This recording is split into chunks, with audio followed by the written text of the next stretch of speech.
Number system.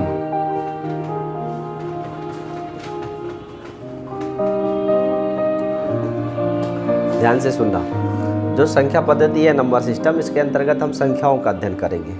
और संख्याओं का अध्ययन करने का तात्पर्य होगा कि संख्या का उदय कहाँ से हुआ, वहाँ से लेकर के, और संख्या कितने प्रकार की होती है, उसका प्रस्तुतिकरण यानी रिप्रेजेंटेशन कैसे किया जाता है, ये सब हमें इस संख्या पद्धति के अंतर्गत पढ़ना है। सो इसमें पहला क्वेश्चन यही बनता है कि संख्या किसे कहते हैं, व्हाट इज ए नंबर। तो देखो संख्या क्या है, संज्ञा को व्यक्त करने की एक प्रतीक है। संज्ञा को व्यक्त करने का प्रतीक, लेकिन ध्यान में रखना संज्ञा को व्यक्त करने का क्या तात्पर्य है, मात्रा, संख्या नहीं, संज्ञा। संज्ञा संज्ञा क्या कहलाती है, नाउन, अंग्रेजी में नाउन कहते हैं। व्यक्ति, वस्तु व स्थान, जो व्यक्ति, वस्तु या स्थान, गुण, दशा, भाव आदि की मात्रा का जो बोध करा दे, ऐसा प्रतीक ही क्या कहलाता है, नंबर कहलाता है, संख्या कहलाता है। तो ऐसे सिंबल्स जो संज्ञाओं के मात्रा को व्यक्त करने के लिए प्रयोग किए जाते हैं, उन प्रतीकों को ही क्या कहते हैं हम, संख्या। अलग अलग कल्चर में, अलग अलग सभ्यताओं में इस प्रतीक का अलग अलग तरीका होता है, लेकिन सबकी मात्रा एक ही होती है। जैसे इन इंडिया हिंदी में ऐसे लिखते 0 1 2 3 4 5 6 7 8 और 9। ये इंडियन है, अपना इंडस सिविलाइजेशन। ब्रिटिश कैसे लिखते हैं 1 2 3 4 5 6 7 8 9। रोमन में कैसे लिखते हैं, रोमन कैसे लिखते हैं 1 2 3 4 5 6 7 8 9, ऐसे तो लिखते हैं रोमन में।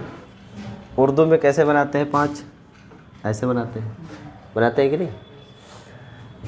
अभी आप देखो इसमें ये जो चित्र आप देख पा रहे हो, चाहे ऐसे लिखा हो, चाहे ऐसे लिखा हो, चाहे ऐसे लिखा हो, चाहे ऐसा लिखा हो, इन सब का मतलब कितना होता है, सबका मतलब एक है। अगर कुर्सी 5 है तो कुर्सियों की जो संख्या, जैसे मैंने 1 2 3 4 5 खड़ी पाई खींच रखा है, अगर ये कोई इंडियन बोलेगा तो उसको ऐसे लिखेगा, कोई ब्रिटिश होगा तो ऐसे रिप्रेजेंट करेगा, कोई रोमन वाला है तो ऐसे रिप्रेजेंट करेगा, और उर्दू वाला ऐसे रिप्रेजेंट करेगा। लेकिन ये भले ही अलग अलग तरीके से व्यक्त कर रहे हो, पर मात्रा तो उतनी ही है ना। एक ही मात्रा को 5 तरीके से व्यक्त कर सकते हैं। और ये जो मात्राएं आप व्यक्त करने के तरीके देख रहे हो ना, इन्हीं को क्या कहते हैं, संख्या कहते हैं। तो वास्तव में संख्या क्या है, संख्या एक सिंबल है, प्रतीक है, जो किसी व्यक्ति, वस्तु, स्थान अर्थात संज्ञा की मात्रा का बोध कराती है, मात्रा का बोध, क्वांटिटी को बोध कराती है। और इसके प्रतीक क्या होते हैं, अलग अलग होते हैं। अब इसमें जो रोमन लिखते हैं, रोमन वो थोड़ा अलग स्टाइल में लिखते हैं। कैसे, रोमन में इनके यहाँ ज़्यादा गिनती नहीं है। वैसे दुनिया में सबसे ज़्यादा विकसित अंकगणित अगर कहीं का है तो वो इंडिया का है। जीरो किसकी देन है, इंडिया की देन है। आर्यभट्ट ने इसको दिया था, एग्जाम में कई बार पूछ लेता है। तो जीरो की खोज करने वाला व्यक्ति कौन है, आर्यभट्ट है। जीरो का प्रयोग करने वाले व्यक्ति कौन थे, ब्रह्मगुप्त। जीरो की खोज तो की थी किसने, आर्यभट्ट ने, लेकिन प्रयोग कौन किया था, ब्रह्मगुप्त ने किया था। सो हमारे पास कितने अंक हैं, 1 2 3 4 5 6 7 8 9 10। हमारे पास कितने अंक हैं, 10 अंक हैं।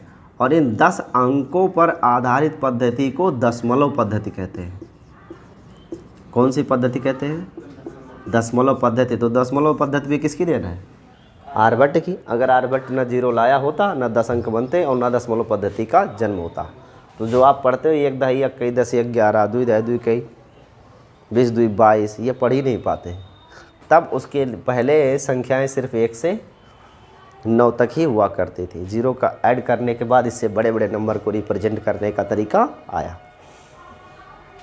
रोमन में इनके यहाँ बहुत ज़्यादा नहीं है नंबर्स, ये सिंबल यूज़ करते हैं। जैसे यहाँ पे आप देखो 5 को ऐसे लिखते हैं।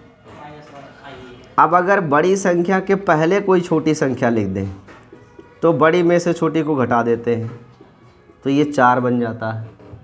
और अगर बड़ी संख्या के बाद कोई छोटी संख्या लिखे तो छोटी संख्या बड़ी संख्या में जुड़ जाती, तो ये 6 बन गया और ये 4 बन गया, जबकि था वास्तव में 5। नहीं, इनके यहाँ 0 है नहीं तो प्रेजेंट क्या करेंगे? दुनिया नहीं, कुछ नहीं, 90 10 लिखते हैं, सी लिखते हैं, वो ऐसे जोड़ जोड़ के लिखते हैं। जैसे हाँ 10 को इन्होंने क्या बना दिया? यक्स। अब इसके पहले 1 लगा देते हैं तो 9 बन जाता है, और इसके बाद में 1 लगा देते हैं तो 11 बन जाता है। और ये जो 10 लिखने का तरीका इनको कहाँ से सूझा? इंडिया से, इंडिया की जो दशमलव पद्धति है। तो एग्जाम में अगर क्वेश्चन पूछता है कि दशमलव पद्धति किसकी देन है, तो आर्यभट्ट की देन है, इंडियंस की देन है। सो वास्तव में संख्या क्या है? सब सिंबल है, लेकिन ये सिंबल का काम क्या है? मात्रा को व्यक्त करना, चाहे वो पदार्थ हो, चाहे व्यक्ति हो, या वस्तु हो वा स्थान, इन सभी की मात्रा को ये व्यक्त करते हैं। कोई डाउट तो नहीं है? तो हमने आपको सिखा दिया संख्या क्या चीज़ है।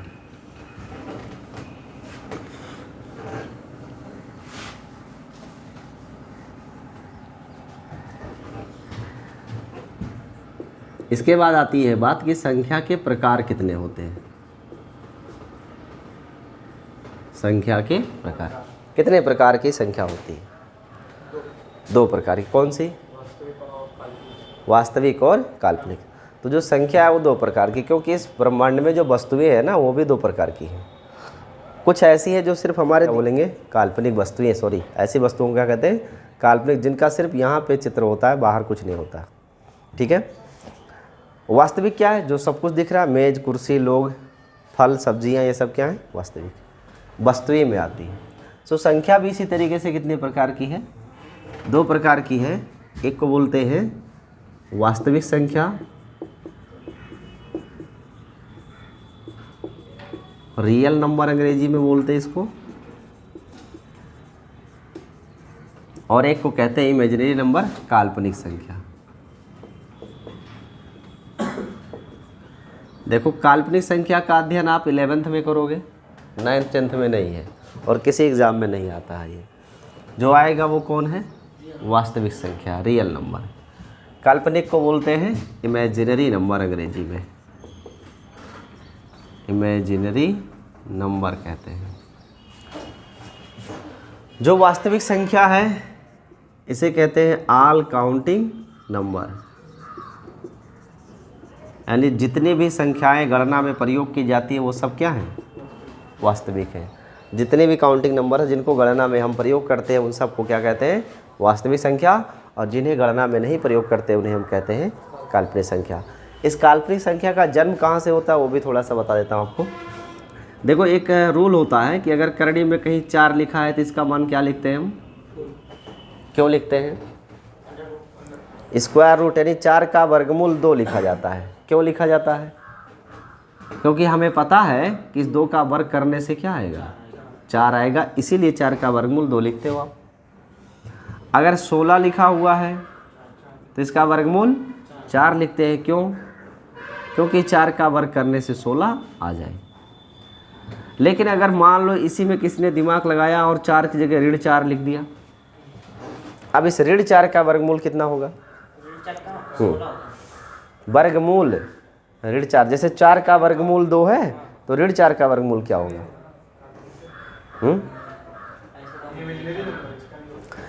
इसका वर्गमूल क्या होगा वो हमें नहीं मालूम। मान लेता हूँ यक्स है तो इस यक्स का वर्ग करने से क्या आना चाहिए? ऋण 4 आना चाहिए। इसका क्या वर्गमूल है नहीं मालूम, मान लो यक्स है तो यक्स का वर्ग करने से ऋण 4 आना चाहिए, तभी वो वर्गमूल बनेगा। तो क्या ऐसा संभव है कि हम किसी संख्या का वर्ग करें और वो वर्ग ऋण आ जाए? पॉसिबल ही नहीं है। वास्तविक रिजल्ट इसका कुछ है ही नहीं। कोई ऐसा नंबर नहीं है वास्तव में जिसका वर्ग कर दे तो ऋण में मिले। ठीक है, ऐसे ही नंबर को क्या बोलते हैं? काल्पनिक, जिनका वास्तविक संबंध नहीं होता है। सो ऐसे नंबर को क्या लिख सकते हैं हम? 2 और आई लिख लेते हैं। आई, इसका वर्ग करेंगे तो 2 का वर्ग 4 और आई का वर्ग आई स्क्वायर। यहाँ पर आई की वैल्यू स्क्वायर रूट -1 होती है। ये बात किसने बताई थी? गणितज्ञ आयलर ने। एक गणितज्ञ थे जिनका नाम था आयलर। इन्होंने कहा था कि इसको आई मानो और अब वर्ग करोगे तो आई का जब वर्ग करोगे आप तो यहाँ से क्या मिलेगा? -1 आ जाएगा। तो इसका वैल्यू आ जाएगी -4, यानी 2i का वर्ग -4 हो सकता है। इसलिए ऋण 4 का वर्गमूल 2i हो सकता है। पर ये क्या है? काल्पनिक है। कोई भी ऐसी वास्तविक संख्या नहीं जिसका वर्ग करने से ऋण मिले। वर्ग करने से ऋण का भी क्या बन जाता है? धन हो जाता है। जैसे ऋण 3 का अगर वर्ग करें तो ऋण का वर्ग धन हो जाएगा, लेकिन कभी ऋण नहीं आएगा। तो किसी वास्तविक संख्या का वर्ग कभी ऋण में नहीं आ सकता। इसलिए यहाँ पर एक नई संख्या की धारणा रखी गई है जिसे हम काल्पनिक संख्या कहते हैं, और इसका वर्ग ऋण आ सकता है। बात स्पष्ट है। अब इसके बाद बात आती है कि जो वास्तविक संख्या है वो कितने प्रकार की होती है? Real number. देखो, वास्तविक संख्या के समुच्चय को दर्शाते हैं किससे? कैपिटल आर से, रियल नंबर को। वास्तविक संख्या कितने प्रकार की होती है? 2 प्रकार की होती है। कौन कौन? परिमेय संख्या और अपरिमेय संख्या। परिमेय संख्या और अपरिमेय संख्या, अंग्रेजी में रेशनल और इरेशनल बोलते हैं।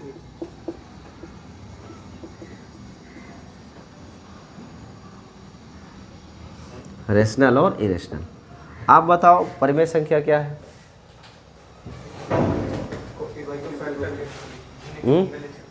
जिसे भिन्न के रूप में यानी p/q के रूप में लिखा जा सके और q की वैल्यू 0 ना हो, ऐसी संख्याओं को परिमेय संख्या कहते हैं। अगर आप सिर्फ यही इतना परिभाषा जानते हो तो ये गलत है। क्यों?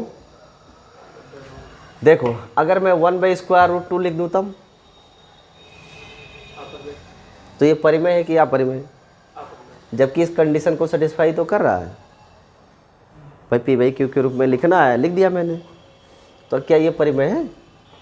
क्यों नहीं है? इसका मतलब है कि जो ये तरीका है आपके कहने का वो गलत है। ये वास्तव में परिमेय संख्या नहीं, ये भिन्न है। किसी भी परिमेय संख्या को भिन्न के रूप में लिख सकते हैं, इसलिए इसको ऐसा कहा जाता है। वास्तविक परिभाषा क्या है? All repeating or terminating numbers.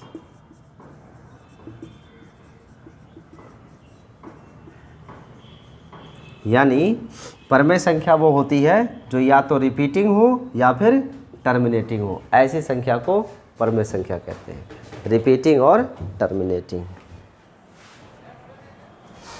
जो रिपीटिंग और टर्मिनेटिंग दोनों होता है उसे ही क्या बोलते हैं? हम परिमेय संख्या कहते हैं। अब ये रिपीटिंग का क्या मतलब है वो समझा देता हूँ, टर्मिनेटिंग का क्या मतलब है वो समझ लो। रिपीट को हिंदी में आवर्ती कहते हैं। क्या कहते हैं?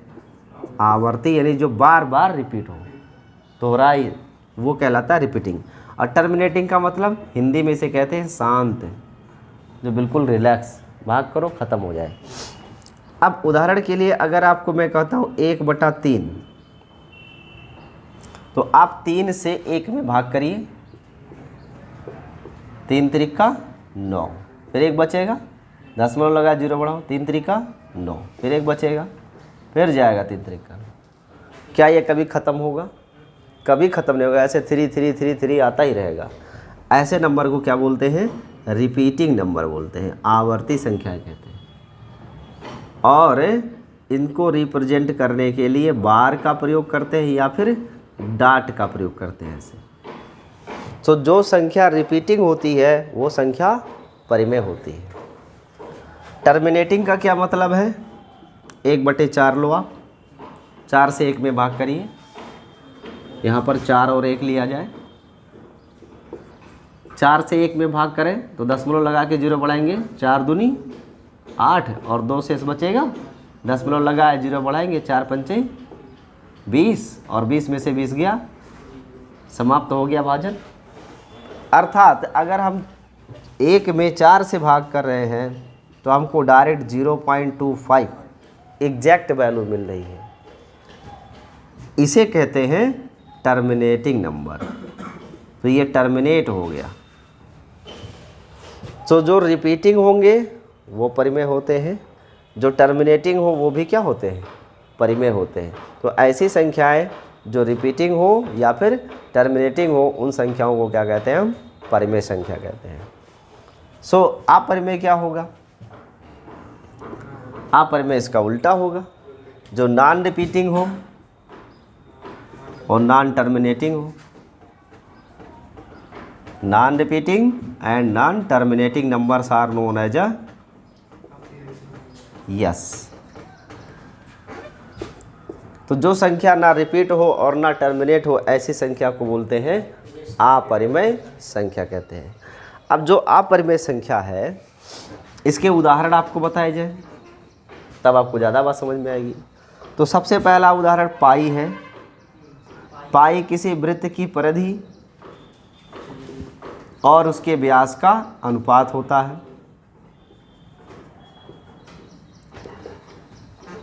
कोई भी वृत्त लीजिए, जैसे मान लो मैंने एक वृत्त लिया, कितने सेंटीमीटर का, 2 सेंटीमीटर त्रिज्या का। तो इसकी परिधि क्या होगी, 2 पाई आर, अर्थात 2 पाई इंटू आर की वैल्यू 4 पाई आ जाएगा। और इसका व्यास क्या होगा, 4 होगा। तो इस परिधि 4 पाई और व्यास 4 का आप अनुपात निकालोगे तो क्या मिलेगा, पाई। तो पाई वास्तव में क्या चीज़ है, किसी वृत्त की परिधि और व्यास का अनुपात है। लेकिन इस परिधि का मान ज्ञात करने में एक प्रॉब्लम है।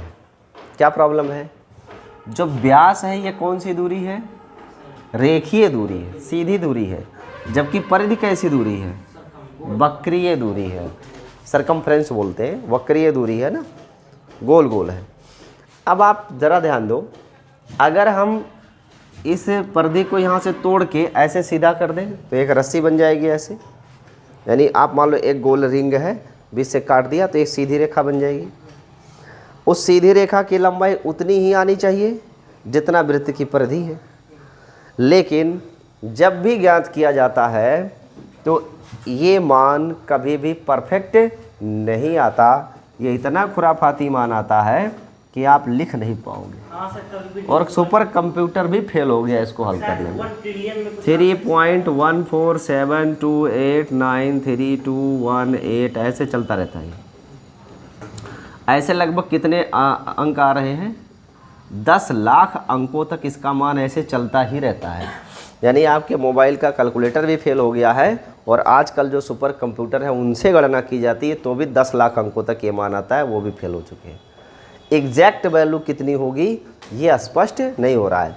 तो ये ऐसे नंबर की कैटेगरी में है कि ना तो रिपीट हो रहा है और ना ही टर्मिनेट हो रहा है, ना इसमें अंकों की पुनरावृत्ति आ रही है और ना ही अंक इसमें समाप्त हो रहे हैं, लगातार आते ही जा रहे हैं। ऐसी संख्या को क्या बोलते हैं, अपरिमेय। तो पाई कैसी संख्या है।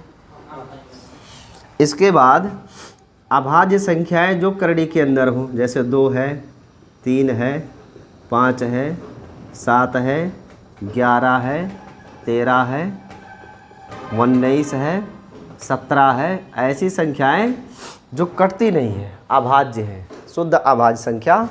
इन संख्याओं का मान भी ऐसे ही होता है। नहीं, 22/7 परिमेय है। ये परिमेय है, याद रखिएगा। पाई का मान जो प्रयोग करते हैं 22/7 ना, ये आर्यभट्ट की देन है। किसकी देन है, और ये मान लगभग मान है, वास्तविक मान नहीं है। ये तो गणना की सुविधा के लिए इसे प्रयोग करते हैं। तो अगर एग्जाम में पूछता 22/7 परिमेय की अपरिमेय, तो उत्तर होगा परिमेय। लेकिन पाई क्या है, अपरिमेय। और जो करड़ी के अंतर्गत ये राशियाँ आती हैं ना, ये सभी राशियाँ क्या आती हैं, अपरिमेय संख्याएं होती हैं, क्योंकि इनका भी वही हाल है जो पाई का है। कोई एक्सपोनेंशियल वैल्यू है या लॉग है, ये सभी मान किसके अंतर्गत आते हैं, इर्रेशनल नंबर के अंतर्गत ही आते हैं। तो ये सभी मान अपरिमेय और ये सभी मान परिमेय। इसमें कोई डाउट तो नहीं है। चलो अब आप नोट्स बनाओ।